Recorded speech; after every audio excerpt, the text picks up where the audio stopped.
খুব সুন্দর দেখেছি, খুব ভালো দেখেছি। বাংলার মুখ্যমন্ত্রী মমতা বন্দ্যোপাধ্যায়ের যে ভাবনা, সম্প্রীতি, জগন্নাথ ধাম দীঘা অসাধারণ তার কারুকার্য, এবং আজকে উদ্বোধনে আমরা হিন্দু মুসলিম সকলে মিলে এই মন্দিরে ধাম দেখতে এসেছি এবং প্রচুর ভালো লাগলো। দেখুন, জগন্নাথ ধাম এমন একটা জায়গা, এখানে কে দিলীপ কে অন্য সেলিব্রিটি এটা বিষয় নয়, বিষয়টা হচ্ছে ধর্ম হতে পারে, ঘোরাফেরা করছে, নিশ্চিত কিছু একটা হতে পারে, তবে এটা নিয়ে রাজনৈতিক কোনো বিষয় আসছে না।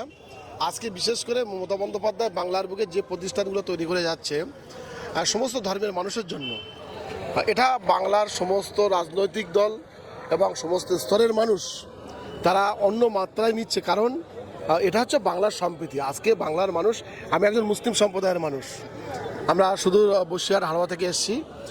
জগন্নাথ ধামের যে কারুকার্য, ধর্ম যার যার উৎসব সবার, কিন্তু বাংলার আগামী প্রজন্মের কাছে বাংলার মুখ্যমন্ত্রী ভাবনাকে আমরা আগামী প্রজন্মের কাছে পৌঁছাতে পারবো, এটা আমাদের সবথেকে বড় বিষয়।